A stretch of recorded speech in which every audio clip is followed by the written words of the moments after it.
Esophagus. Esophagus is a muscular tube, and the job of this tube is, it is a communication channel between my oral cavity and my stomach. This muscular tube extends from the C6 vertebral level, or the lower bar of my cricoid cartilage. On its way, first it runs in the neck and then it enters in my thoracic cavity. It traverses through the posterior mediastinum behind my heart. Then when it is exiting from the thoracic cavity, it passes through the diaphragm at T10 thoracic vertebral level. The abdominal part of the esophagus, it opens in the stomach at T11 thoracic vertebral level. Now, first we will look into the explanation with the help of a model, then I'll be explaining with the help of annotations.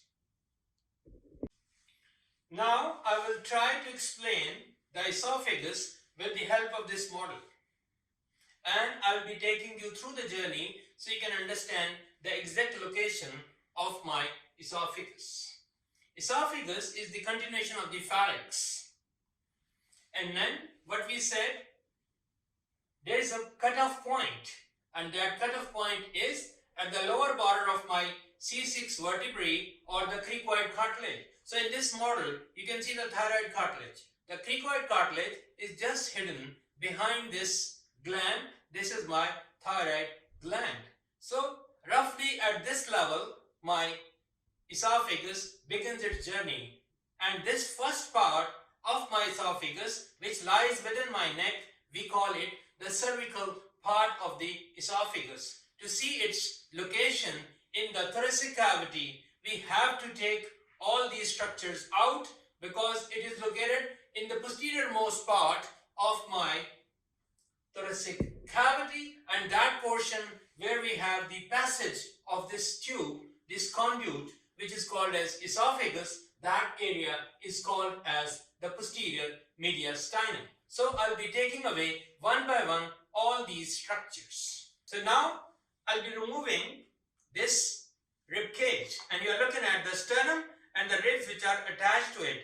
After removing this rib cage part, now you can see very clearly the lungs, and you can see the heart, and there you can see another lobular structure, and this is my thymus.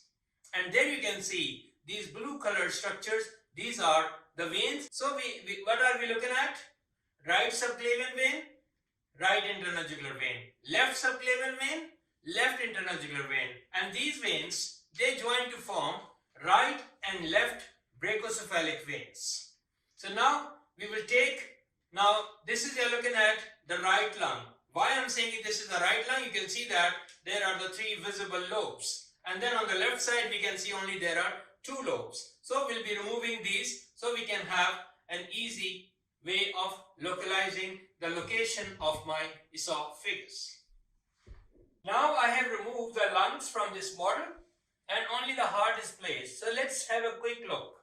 We're looking at the thyroid cartilage, the thyroid gland, and there we can see we talk about the right brachiocephalic and the left brachiocephalic veins. Look, left brachiocephalic vein cross in front of my arteries, and then they are joining, and after joining they make my superior vena cava. If you can see on this side, I don't know how you can see it very clearly or not, but this is my vena esophagus, or the esophagus vein, which is one of the tributary of my superior vena cava. And there you can see the aorta, and this is the arch of aorta. This part is my ascending aorta, and this is the arch part, and you can see it's going backwards. And there you can see the right common carotid artery. And you can also see here the first rib on both the sides. And if you see just below this thyroid gland, you can see this bluish structure. This is my trachea. Trachea is located right in front of my esophagus. and there we can see this heart with all its appendages, and then the esophagus is located just behind my heart, and heart is located in the middle mediastinum. The moment we will remove this heart, you can see directly the esophagus. So I'll be taking this upper part out, and I'll be removing this heart. So after removing this, we can see what is the next picture. Now the heart has been removed, and the upper part, like my thyroid cartilage, my thyroid gland, all those structures, the cervical structures has been removed, and we are looking into the thoracic cavity, and then we can see this trachea which is present in front of my esophagus. You can see this brownish tube which is just going behind this trachea, and trachea bifurcates at fourth thoracic vertebrae, and then you can see down, this is my esophagus which is very clearly visible to you, and you can see it's going downwards to this structure, this dome-shaped structure, and that is my diaphragm. And now I'll be removing this trachea. So after removal of the trachea, now you can see the structures. On its right side you can see this vena esophagus, and on the left side you can see this arch of aorta. And if you pay attention to these two white structures, so this is on the right side and this one is on the left side. These are the nerves, and what nerves are these? These are my right and the left vagus nerves, and you can see down, once they are going down below to the bifurcation of the trachea, they are contributing in making a plexus, and this plexus is called esophageal plexus, and that is being made all around my esophagus. And there you can see one structure which is worth mentioning here. This is my sympathetic chain, and these are my sympathetic ganglions.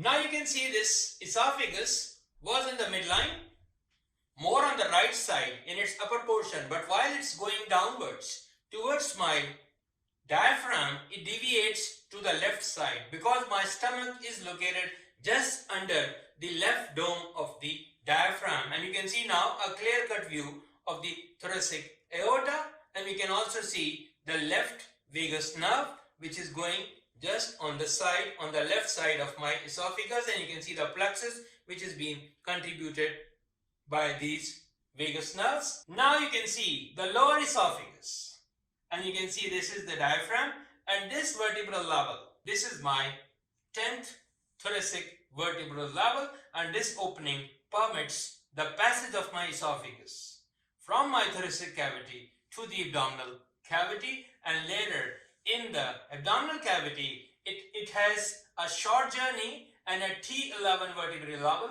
it opens up in the stomach. Esophagus, it's a muscular tube that begins at the lower border of the cricoid cartilage, and a bony landmark which corresponds to that is my 6th cervical vertebrae. My esophagus, it passes through the diaphragm at 10th thoracic vertebral level, and then it ends in the abdomen where it opens up in the stomach, and the place where it opens up in the stomach, that corresponds to my 11th thoracic vertebrae.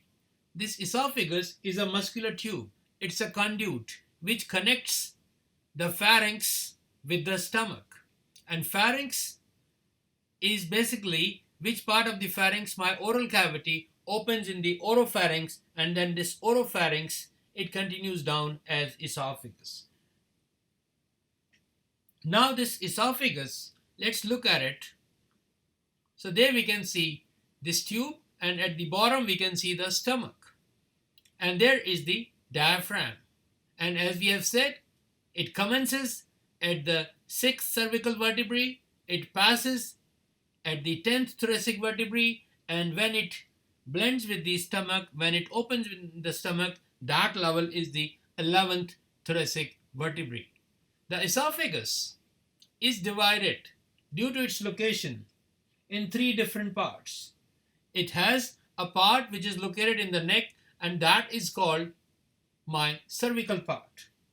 Then it has its journey within my thoracic cavity, and in thoracic cavity behind the heart in the posterior mediastinum, that is its thoracic part. And when it passes through the diaphragm, then the lower part, the lowermost part of my esophagus is known as the abdominal part. This esophagus is around 10 inches in length, which correspond to the 25 centimeters. And now let's look at the structures who are related to my esophagus anteriorly, laterally, and posteriorly. So anteriorly, what we can see here, this brownish tube is my esophagus. And there you can see anteriorly in a big way, you can see the trachea, you can see the left bronchus. These are very prominent structures which are visible. And then pericardium, which is not visible at the moment. And then you can see diaphragm. So these are the structures who are placed anterior to this muscular tube.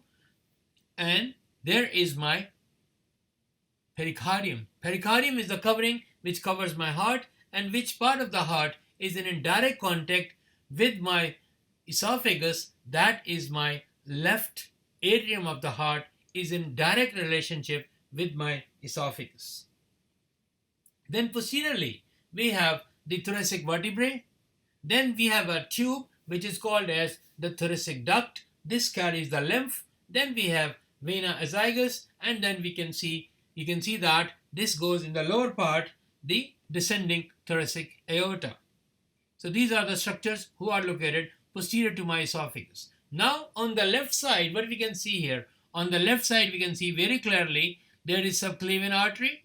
Then we can see this aortic arch, and then recurrent laryngeal nerve is located somewhere here, that is the left-sided, and then we have the thoracic duct, and then we have the pleura, which is the covering of my heart. That has been not shown in this image. And then on the right side, we have the esophagus vein and we have the pleura. So this is how my esophagus is being surrounded anteriorly, posteriorly, and then on both the sides, right and left side. Now, the arteries who are responsible to supply my esophagus, it has segmental supply. This tube has a long journey. So, according to its location, the part of my esophagus which is located within the neck, that is the cervical part. And the cervical part is getting its blood supply through the inferior thyroid arteries, and they are supplying to the cervical part of my esophagus. And then the thoracic part is receiving direct branches from my descending thoracic aorta, and also it gets esophageal branches which are coming from the bronchial arteries. They are also supplying in this part, and they are around 3 to 4 in number. And then its abdominal part. Abdominal part drives its artery that is coming from my celiac trunk, and the artery which is supplying the abdominal esophagus, that is being receiving its blood supply through the left gastric artery, which is once it's been given up, it goes up, it ascends, and then it reaches to my esophagus, and then it descends along the lesser curvature of my stomach. So the cervical part of my esophagus getting its arterial supply from the inferior thyroid artery. The thoracic part both from the aorta and from the bronchial arteries. And the abdominal part of my esophagus receive its blood supply from the left gastric artery, which is one of the branch coming from my celiac trunk. Now let's look at the venous drainage. And now there we can see that on both the side of my esophagus, you can see these column. On the right side we can see the esophagus vein, and then on the left side we can see a patchwork of esophagus, so that is my hemiesophagus and accessory esophagus. And there in the top you can see the superior vena cava, which is formed by the two brachiocephalics, and at the bottom you are looking at the inferior vena cava, and this is my diaphragm. And this, you can see that this esophagus, then it opens up into this stomach. So now the cervical part, the veins which are draining from esophagus, in the cervical part of my esophagus, they are going and opening up into inferior thyroid and the brachiocephalic veins. So this is where the veins of my cervical esophagus, they are draining into inferior thyroid veins and the brachiocephalic veins. Now the veins in the thoracic part, they are draining into my esophagus system of veins. And then coming down the abdominal part, that's really important. And for that, I need to bring another drawing, another sketch. And there you can see another stomach. It's been cut, and there is the liver. And there you can see the diaphragm has been shown. And this is my portal vein. Portal vein is a very special type of veins. These set of veins are connected with GI, and they are bringing the food when we consume, and then after being absorption, the nutrient-rich blood is carried by these portal veins, and these portal veins are not going directly to the heart. They rather come to the liver, where they bring all the essentials, and the liver is the place where synthesis of various important factors are occurring. So this portal vein is being shown up, and this portal venous system is different from my systemic veins. Now you can see this portal vein which has been shown in both of these images, and there what happens from this portal vein, we can have the left gastric vein which has been shown up, and there what is that? There I'm looking at these esophagus veins. So now you can see that the esophagus vein and this left gastric vein. Left gastric vein belongs to my portal system, and esophagus belongs to my systemic veins. So there is a communication occurring between the portal and the systemic vein, and this location is one of the very important site. Now those who are having a disease, liver and other clinical situation, this site can become, these veins become engorged, and there is a bleeding, and it's a very fatal type of bleeding, and that is famous with the name of esophageal varices. And this is the location where my systemic veins, they are joining with the portal system of veins, and this is a very important landmark. And the left gastric and the esophagus, the tributaries of esophagus, they are communicating, they are participating in making this anastomosis, and that is having a very high yield, a very important clinically relevant landmark. And there we can see the inferior vena cava. Now the lymphatic drainage. The lymphatic drainage same goes. The cervical part, it drains into deep cervical nodes, and they are located in the upper region. And then the thoracic, they are draining into tracheobronchial and the mediastinal nodes. These are the location where my middle part of my esophagus, it drains into these lymph nodes. And then the abdominal part, it goes to the left gastric and the celiac nodes. Still there are chances, these are the obvious lymphatics, but still there is an intramural communication, and that explains even if somebody has a cancer within the lower esophagus, even this can metastasize to the cervical nodes, and that runs through this intramural channel of the lymphatics. Now we are looking at the nerves. The esophagus is a muscular tube. In the normal situation, it stays in a collapsed form. The food travels in the form of a bolus, and it's the passage of the food is because of the peristalsis, and that has been controlled by my autonomic nervous system, and this has been contributed by parasympathetic and sympathetic nerves. They come and play. So the upper part, and you can see here now, the vagus nerve, it's one of the parasympathetic, is one of the cranial nerve which brings the parasympathetic, and you can see it makes a plexus around my esophagus. In the upper part, we had a branch from the esophagus, we had a branch from, in the upper part, we have a branch from the vagus nerve which is known with the name of recurrent laryngeal nerve. So those branches are bringing parasympathetic fibers for my esophagus, and the sympathetic fibers are coming from my middle cervical ganglion, and they are coming through this inferior thyroid arteries.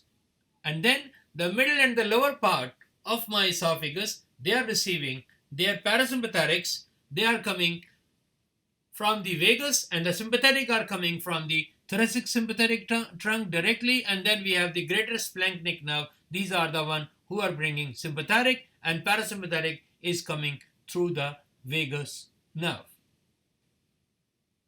Now let's look at the constrictions.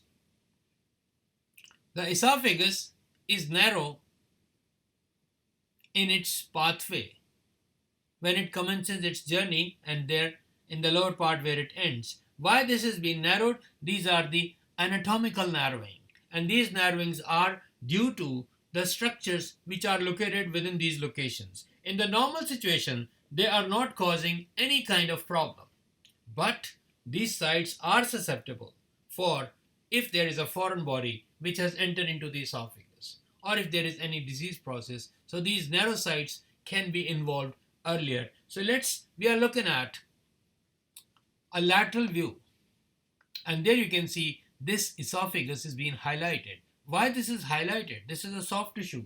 Normally we cannot see it. So what we have done, this person has ingested a contrast material, and that is barium, and this study is called barium swallow. And then once the patient has taken this swallow, then we take, under the fluoro guidance, then we take images, and there you can see the esophagus is not a continuous flat tube. You can see at certain places it's narrow, at certain places it's wide, despite of the constrictions, but there is peristalsis.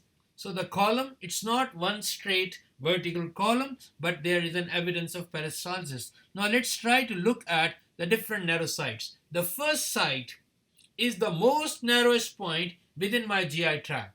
After the opening of the appendix, this point where the cricopharyngeus part, the beginning part, is the most narrowest part of my, that is located somewhere here. This is the first constriction site. After that, you can see that this green arc, that is representing the location of my aortic arch. My arch of aorta, like we have seen in the previous slide, this is the location where arch of aorta, it just causing a dent over the surface of my esophagus. Going down, the place where I'm making this orange arc, that is a location where left principal bronchus is just placed in front of my esophagus, and it caused a significant denting there. And then you can see a big one. This big one is because of my left atrium of the heart. And there is, you can see this heart. Now you can see that how closely my heart is related to my esophagus. And in certain situations, when people have enlargement of the left atrium of the heart, they present with dysphagia. What is dysphagia? It is difficulty in swallowing. And usually people think, oh, this is some GI related problem, but actually there is an enlargement of the left atrium of my heart, and that is usually associated with mitral stenosis. And if we don't do a proper workup, there can be problems associated with this. And then the lower part where my esophagus passes through the diaphragm, and this opening lies at the level of 10th thoracic vertebrae. So these 5 are the locations where my esophagus on its way is being anatomically narrowed, but there is no problem with the passage of the food or fluid.